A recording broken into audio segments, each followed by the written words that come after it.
And major సినిమాల ద్వారా చూసాము. అండ్ హార్టీ కంగ్రాచులేషన్స్ అండి, ట్రైలర్ అయితే అదిరిపోయింది. సో ఎస్, ఈ సినిమా జర్నీ గురించి తెలుసుకోవాలనుకుంటున్నాము మీ మాటల్లో ప్లీజ్. హలో అండి. హలో. చాలా నర్వస్‌గా ఉంది బాలకృష్ణ గారి ముందు నుంచొని మాట్లాడాలంటే. సార్ నేను పెద్ద మాట్లాడే రకం కాదు సార్. బట్ ఒకటి, ఆహ్, సెంచరీలు కొట్టే వయసు మాది, బౌండరీలు దాటే మనస్సు మాది. ఇది సార్. నాకు 'శాంతి 70 ఎంఎంలో' మా పేరెంట్స్ నన్ను చిన్నప్పుడు వీకెండ్ తీసుకెళ్ళేవారు. ఆర్టీసీ క్రాస్ రోడ్స్, ఇది సార్ నాకు సినిమా అంటే. సో అండ్ అదే 'శాంతి 70 ఎంఎంలో' నా ఫస్ట్ మూవీ 'గూఢచారి' రిలీజ్ అయింది సార్ మెయిన్ థియేటర్‌గా. సో అక్కడికెళ్ళినప్పుడు నాకు స్టిల్ 'ఆదిత్య 369' ఇమేజెస్, దాని పోస్టర్సే కనిపించినాయి నాకు. సో ఇట్స్ ఇట్స్ అంటే ఇంకా మాటల్లో చెప్పలేని ఇది సార్. మీరు టచ్ అయిన జానర్ లేదు. మీరు ఆహ్, అంటే you are you are just privilege to our industry sir. Thank you for gracing our event sir. So అది మాటల్లో నేను ఇంక చెప్పలేను సార్ ఇది. అండ్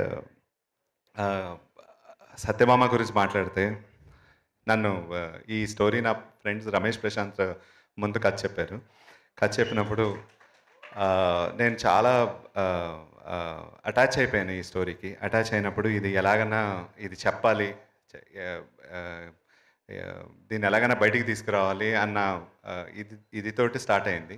దెన్ సుమన్, నేను, రమేష్, ప్రశాంత్ కలిసి టీమప్ అయ్యి రైటింగ్ మొదలుపెట్టాం. ఒక స్టేజ్‌కి వచ్చిన తర్వాత కాజల్ గారిని అప్రోచ్ అయ్యాం, చెప్పాము.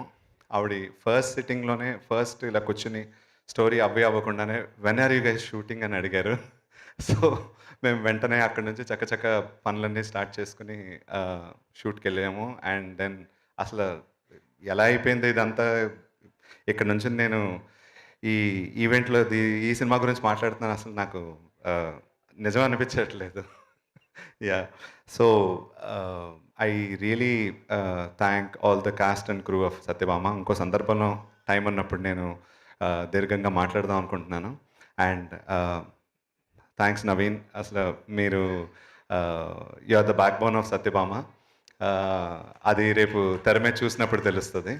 And I really thank all the cast and crew of Satyabhama. నేను డీటెయిల్డ్‌గా మళ్ళీ మాట్లాడుకుందాం. అండ్ అనిల్ గారు, మీ ఎనర్జీ, మీ షార్ట్స్ బ్రేక్‌లో డాన్సులు, అసలు మేము సత్యభామ పెట్టుకుని చూసుకుంటాం. అసలు అదరగొట్టేస్తారు మీరు. Thank you for coming sir. And yeah! And June 7థ్‌ని ఒక emotionally packed, power packed film ఇది. జనరలీ థ్రిల్లర్స్ ఎలా ఉంటాయంటే, మీకు ఒక సింగిల్ పాయింట్ ఇన్వెస్టిగేషన్‌లో వెళ్తాయి. బట్ ఇది ఎమోషన్ చుట్టూ అది వెళ్తది. సో ఎమోషన్ చుట్టూ ఉన్న థ్రిల్లర్ కోట్ చేసిన movie. So I really hope and wish that this movie does well. And thank you very much. Thank you so much Sasikiran గారు. ఇలాంటి